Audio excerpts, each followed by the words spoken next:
যোৱা ২৪ ডিচেম্বৰ ২০২৫ৰ পৰা গুৱাহাটী খানাপাৰাত চলি আছে অসম গ্ৰন্থমেলা ২০২৫। অসম প্ৰকাশন পৰিষদ, সদৌ অসম পুথি প্ৰকাশক আৰু বিক্ৰেতা সংস্থাৰ উদ্যোগত অসম গ্ৰন্থমেলা ২০২৫ গুৱাহাটীৰ খানাপাৰাৰ পশু চিকিৎসা বিজ্ঞান মহাবিদ্যালয়ৰ খেলপথাৰত যোৱা ২৪ ডিচেম্বৰ ২০২৫ৰ পৰা চলি থকা গ্ৰন্থমেলাত অগণন কিতাপ পঢ়াৰ ভিৰ পৰিলক্ষিত হয়। আজি বিশেষ দিনটোত বিভিন্ন ধৰণৰ লেখক তথা সাহিত্যিকৰ কেইবাখনো গ্ৰন্থ উন্মোচন কৰা হয়।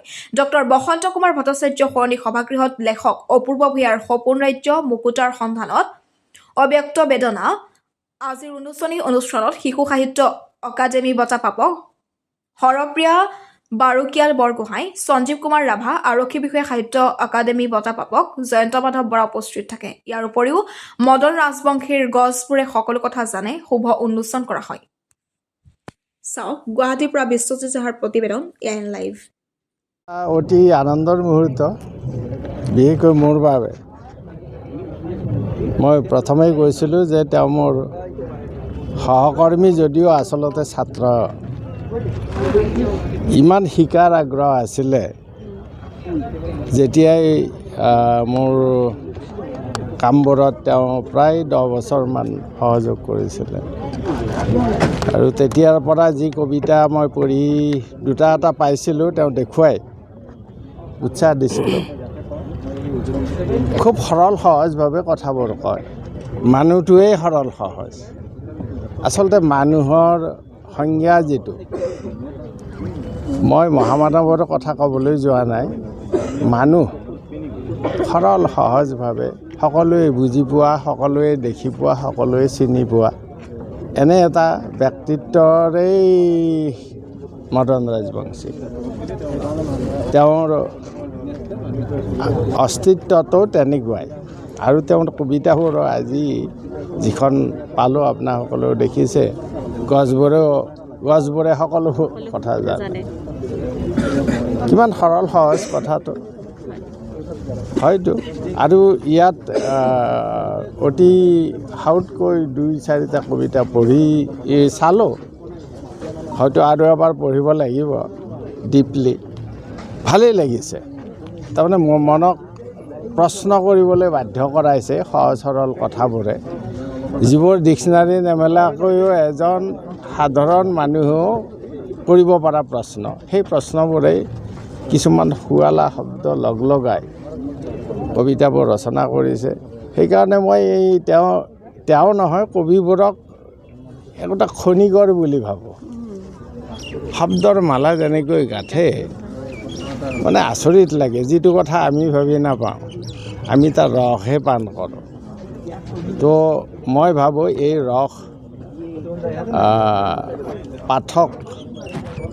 বহুত পাঠক পাব এই ৰস পিবলৈ।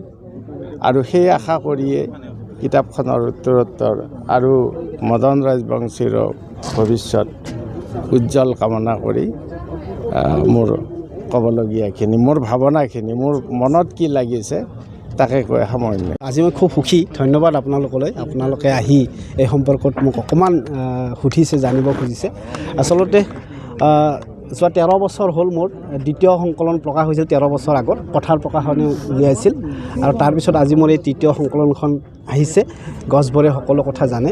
আৰু ইয়াৰ নেপথ্যত যিটো আমাৰ গাঁৱৰ যিটো পৰিৱেশ, আমাৰ ৰাজনৈতিক যিটো পৰিৱেশ, আমাৰ সামাজিক যিটো পৰিৱেশ, এই পৰিৱেশবোৰেই মোক খুন্দিয়াই থাকে প্ৰতি মুহূৰ্ততে। ইয়াত মই লিখিছোঁ মাছৰ নাচ বুলি এটা কবিতা। ইয়াত আছে মই গদাপাণি নহয়, তাইক জয়মতী যেন লাগে। মোৰ দেশখনৰ এটা নক্সা, এখন প্ৰতিচ্ছবি এটা মই আনিব খুজিছোঁ। গছবোৰে সকলো কথা জানে কবিতা এটা আছে সংকলনখনৰ নামেৰে। তো আমি প্ৰতি মুহূৰ্ততে যিবোৰ কথা কৈ থাকোঁ, যিবোৰ কথা ভাবি থাকোঁ বা যিবোৰ কথা শুনি থাকোঁ, এইবোৰ আচলতে কথা হয়নে নহয়? যি কথাই মানুহৰ কল্যাণৰ বাৰ্তা বোৱাব নোৱাৰে, মই ভাবোঁ সেইবোৰ কথা নহয়। তো তেনেকুৱা ধৰণৰ অনুভৱ কিছুমান ইয়াত আছে। তো আমাৰ যিটো চাৰিওফালৰ পৰিৱেশ, সামাজিক পৰিৱেশ, পাৰিবাৰিক পৰিৱেশ, ৰাজনৈতিক পৰিৱেশ, অফিচিয়েল এটা জাবৰ বুলি এটা কবিতা আছে। তো জাবৰ কবিতাটো পঢ়িলে অফিচিয়েল পৰিৱেশবোৰ কেনেকৈ ফাইলৰ মাজত বিভিন্ন লেতেৰা জাবৰ থাকে, আৰু সেই জাবৰবোৰ নিষ্কাশন কৰিবলৈ আজিৰ তাৰিখত মানুহৰ প্ৰয়োজন আছে। মই মানুহৰ কথা কৈছোঁ। মই আপোনাৰ আৰু মোৰ কথা কোৱা নাই, মই মানুহৰ কথা কৈছোঁ। গতিকে এই মানুহৰ প্ৰয়োজন হৈছে। তো এইবোৰ পৰিৱেশে মোক আচলতে উৎসাহ যোগায়। শেহতীয়াভাৱে কিছু কবিতাৰ পৰা আঁতৰি আহিছিলোঁ যদিও মই আগতেই ক'লোঁ, মোৰ মিছেছে যেতিয়া ক'লে এজন কবিৰ মৃত্যু হ'ল, তাৰপিছত মই আকৌ প্ৰেৰণা পাইছোঁ। তৃতীয় সংকলন ৰাইজে আঁকোৱালি ল'লে। খুব সহজ সৰল কবিতা, সহজ সৰল শব্দ চয়নেৰে গঠন কৰা কবিতাবোৰ ইয়াত আছে। বহুত দাঁত ভঙা শব্দ মই প্ৰয়োগ কৰা নাই। ডিক্সনাৰী চাই চাই মই কবিতা নিলিখোঁ। মোৰ মনত ধাৰাবাহিকভাৱে অৱধাৰিতভাৱে যিবোৰ শব্দ, সেই শব্দবোৰে মই প্ৰয়োগ কৰি এটা কবিতাৰ লাইন গঠন কৰিবলৈ চেষ্টা কৰোঁ। গতিকে মোৰ কবিতা পঢ়িলে মানুহে ডিক্সনাৰী লুটিয়াই চাব লগা নহয় বুলি মই ভাবোঁ। গতিকে সাধাৰণ শব্দ, খুব সহজ শব্দৰে কবিতাবোৰ গঠন কৰিছোঁ। ৰাইজে আঁকোৱালি ল'লে মই নথৈ আনন্দিত হ'ম। আৰু আচলতে লেখকৰ তাতে সাৰ্থকতা, যেতিয়া পাঠকে সংকলনখন আদৰি লয়, আৰু আদৰি লৈ যদি হয়তো ক'ৰবাত কোনোবাই দুই এটা লিখে বা কেতিয়াবা যদি ভাবোঁ যে মোৰ কবিতাখিনি লৈ কোনোবাই চৰ্চা কৰিছে, তেতিয়া ভাবিম যে মই সাৰ্থক হৈছোঁ বা সমাজৰ কাৰণে মই কিবা এটা কৰিবলৈ সক্ষম হৈছোঁ।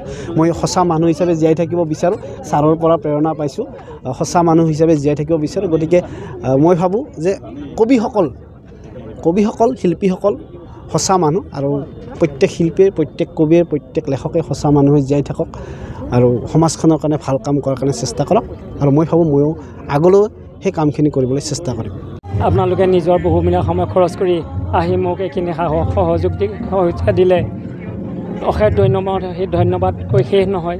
যেই নহওক, সকলোৰে সহযোগৰ সহায়ত মই আজি সৰুকৈ হ'লেও 3খন গ্ৰন্থ উন্মোচন কৰিবলৈ সক্ষম হ'লোঁ।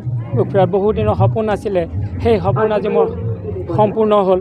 এতিয়া এই 3খন গ্ৰন্থ শ্ৰদ্ধাৰ জয়ন্ত মাধৱ বৰা আৰু শ্ৰদ্ধাৰ হৰপ্ৰিয়া পাৰুখাল বাইদেউৰ সহযোগিতাত মই সেই গ্ৰন্থ 3খন উন্মোচন কৰিবলৈ সাহস পালোঁ। উন্মোচন হ'ল আজি। এইখিনি ক'বলৈ আপোনালোকে মোক যিখিনি সহযোগিতা কৰিলে অশেষ ধন্যবাদ। আশা কৰিছোঁ উঠি অহা প্ৰজন্মই এই কিতাপকেইখন পঢ়ি শুনি যথেষ্টখিনি শিকিব পাৰিব। আৰু লগতে আশা কৰিছোঁ আপোনালোকৰ এই মৰম আৰু শ্ৰদ্ধা মই সদায় লাভ কৰিম আৰু অনুপ্ৰেৰণা সদায় পাম। ধন্যবাদ। যিকোনো খবৰ আৰু বিজ্ঞাপনৰ বাবে যোগাযোগ কৰক 7896121996।